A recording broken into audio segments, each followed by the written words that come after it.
This episode of the Savage Lovecast is brought to you by Soaking Wet by VB Health, the world's first probiotic specifically designed for vaginal and vulva health and wellness. Visit soakingwet.com and use code SAVAGE for 10% off or click the link in this episode's show notes. You're listening to After Action Report at savage.love.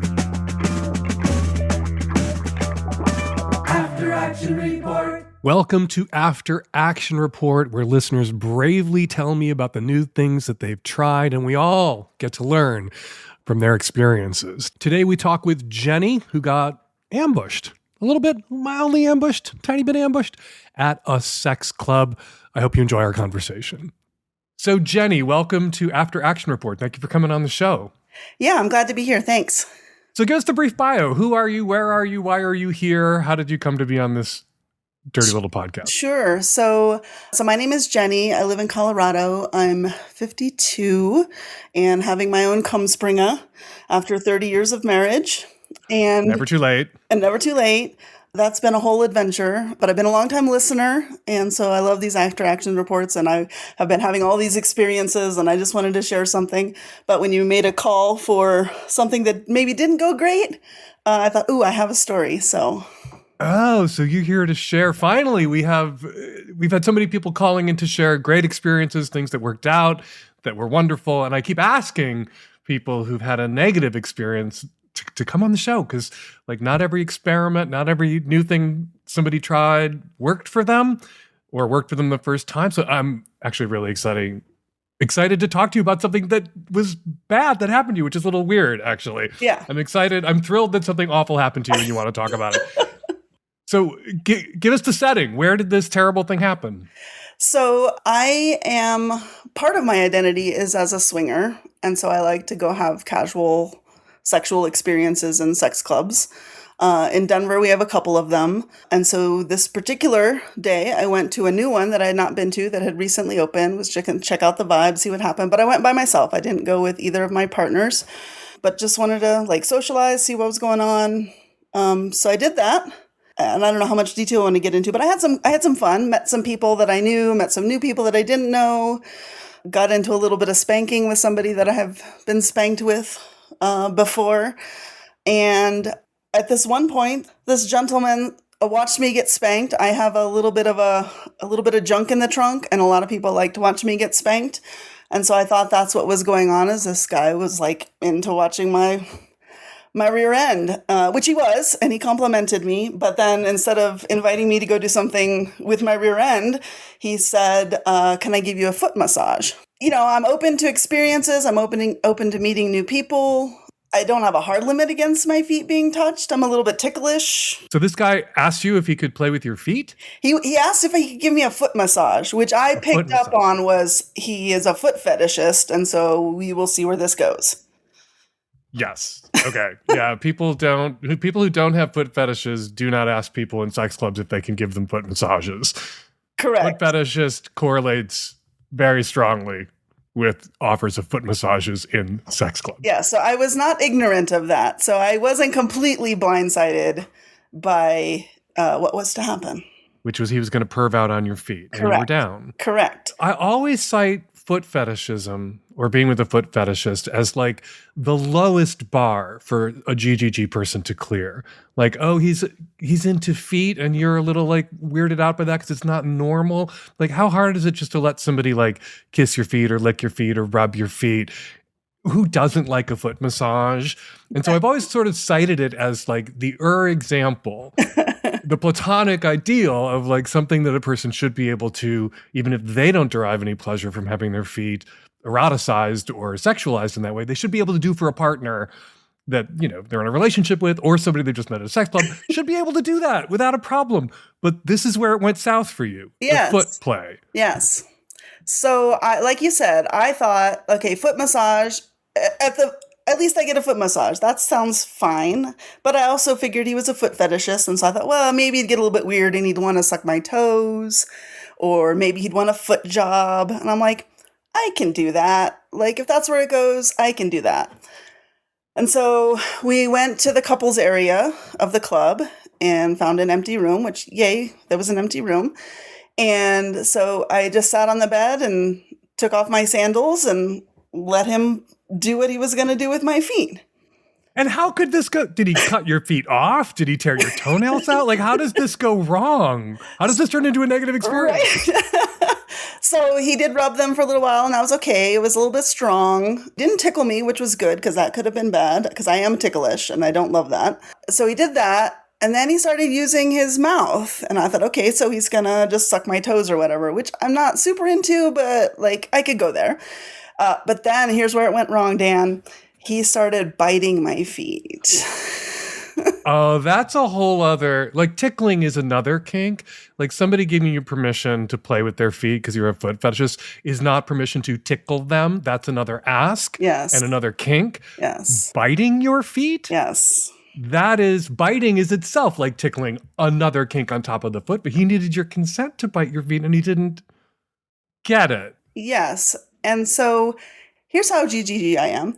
I'm also a masochist. And so I was like, can I eroticize this not very pleasant feeling? And so I tried that. It didn't work for me. Like, he bit like the tops of my feet, not just my toes. Like, if he'd nibbled my toes, I probably could have converted that and eroticized that as, like, how much can I endure? And, like, this is fun to see how much I can endure. But the biting, I did not like. If he's biting the tops of your feet, Yeah. that's not a fleshy part of your foot. No, They're it like was kind of bones hard. and tendons. Yeah. Was he aware that he was hurting you? No, and that's my bad. That's my bad. I need to use my words. You should have used, not to like blame the victim here, because Totally. that kind of kink requires, if not a conversation, a very, very, very gradual escalation. Yeah. Like, I have a friend who went to a sex club and the guy like lightly slapped his face, just like tapped, and my friend loved it. And so like the guy kept getting a little harder with the slaps until he was really slapping his face. But it was like so gradual that Yeah. it was consented to non-verbally as they progressed, as it got more intense.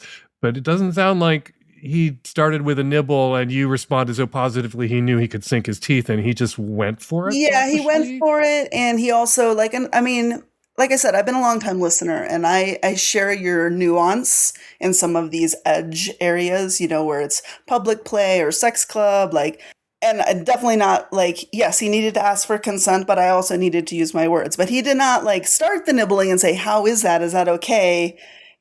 Do you like any of this? Would you, or, do you want to continue? Like, all of those things would have been very easy for him to do.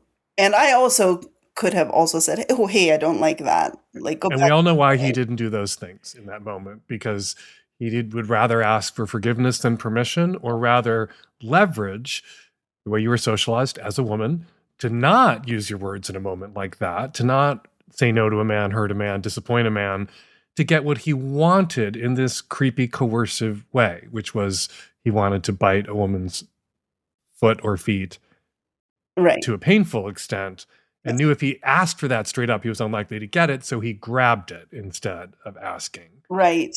And I hate this man. I didn't lead him on in the sense of, like, I didn't pretend that I was enjoying it. Like, I was pretty neutral. Like, I was like, okay, how long is this going to last? And just kind of waited to see. And if it had gotten like scary in any way, I definitely would have said, yeah, no, time, done. Did he leave marks? Were you bruised? Were your skin broken? I didn't notice it immediately, but the next day the tops of my feet hurt, and I was like, what the heck? I was like, oh, that's what happened. So there were bruises. Yeah, bruises, not visible bruises, but I could feel them, and it was uncomfortable to wear my shoes the next day. How did it end? How did you finally get your feet out of his mouth? So that went on for a little while. The whole thing probably was 10 minutes maybe on the outside. So we stopped, and I said, okay. I probably said something more positive than I felt, but I was like, okay, well, thanks. Thanks for that unpleasant experience. Yeah. And then he said, can I get your number? Oh my God. I said, no, you may not have my number. Have a good rest of your night. And I get the only digits you're getting are the ones at the ends of my feet, and you're not getting those again. Oh, I wish I had that. wit of the stairs. Oh, yeah. So is there a lesson here for other people who might want to go to sex clubs, who might be game, who might be approached by someone? What's the moral of the story, the takeaway for others who are listening? So I went in with an open mind, but I also needed to bring with me also being prepared to use my words when something is not what I want. Just as a very short aside, I had another experience recently where a very intoxicated man slapped my ass at a sex club. And I personally don't mind that. Like, that's actually not a boundary violation for me, but it was inappropriate. It definitely exceeded expected consent norms, even for the sex club. And I should have, even though I wasn't violated by that, I should have said something. And so I've had 2 experiences in recent weeks where I'm like, okay, I need to get better about especially in public places, especially when there are witnesses or other people that can back me up, to be able to say that is not okay. You need to stop. And so that's my lesson for myself. That's a lesson for other people. If you're going to go in with an open mind and open to experiences, you also need to be fortified to hold your back. There's this tremendous pressure at a moment like that. And you know, we talk about the way women are socialized, when men are socialized, but I've succumbed to this too, where you just don't want to ruin the vibe. Yeah. Right? Yeah. And so like something happens and you kind of deflect it or roll with it. And then later you feel bad that like you let yourself down. Even if things didn't go seriously south, like you went a little south. Things went a little south and you didn't like swoop in to rescue yourself. I've been there too. I made that mistake too. Like you talked about the wisdom of the stairs, or that French saying for like, oh, you think of the perfect thing to say after you leave when you're walking down the stairs. Like, sometimes after a sexual experience that wasn't great, you have this kind of wisdom after the fact that makes your subsequent sexual experiences better, because I think sometimes we have to learn the hard way to advocate for ourselves. And it sounds like you've only just begun exploring going to sex clubs pretty recently, from the sounds of things. And so I don't want you to be too hard on yourself for not using your words in the moment, because like that experience, the guy biting your feet, it wasn't traumatizing. We're laughing about it. You're laughing about it. I'm not we can see each other. Other people can't see us. You're not crying and I'm laughing. Like, we're laughing about it together. And it's put you in a position now, because you have this mild negative experience where you should have used your words, where you're much likelier to use your words in the future to head off something that could be just as unpleasant as this was, or worse. Right. So I really kind of feel like sometimes we have to let ourselves down to then be there for ourselves in the future when we really need to be there for ourselves. So this is kind of a good like a sexual immune system response or play party immune system response building experience for you, I hope. So positive, maybe there's a positive here, even though it was a negative experience. Yeah, and I identify as a hedonist, and part of the way I define, like other people define hedonism as pleasure seeking for pleasure's sake. I define it as experience seeking for experience's sake. And so sometimes even a painful experience, I can find not joy, but like good things in that, because I learn from it and I love learning. And so I learn. When you consent to sex, unless you've had a conversation about kink or crazy stuff, you know, sucking, fucking, rolling around, making out, touching, like there are certain things that you kind of can assume that you've consented to or that someone else has consented to. When you consent to like a foot scene with somebody, kissing, licking, rubbing, foot job, everything that you anticipated could be possible, those are the reasonable default assumptions. And he was leveraging your willingness to consent to the reasonable default assumptions around a foot play scene to do something unreasonable, to spring something on you that he knows you would have said no to, or that 99% of women would say no to had they been asked, which is why he did not ask, which is why I hate this man.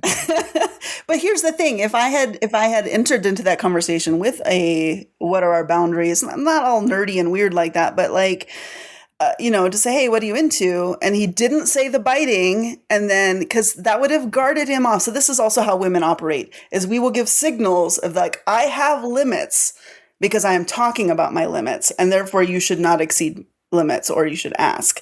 And there's a way to have that conversation in a sexy way. Oh, you want to like play with my feet? What do you want to do with my feet? Tell me about it. Yeah. Like it could have been flirtatious. Oh, I forgot this part. When he complimented my feet, I said, oh, I just got my nails done. So I did that. I was like, oh, cool. Like my pretty nails. You noticed. Yeah. Aw. So it could have been awesome, but it wasn't awesome. And dude, if you're out there listening, you made it not awesome. There are probably people out there who like to have their feet chewed on. Ask first. Jennie, thank you so much for coming on After Action Report. It was great to finally have a conversation with somebody who had a not so great experience. We could talk about the takeaways, the lessons, and how to better protect ourselves in these situations and how to use our words. People can't hear that often enough, the importance of using our words. Thank you for coming on the show. Thank you. It was a lot of fun.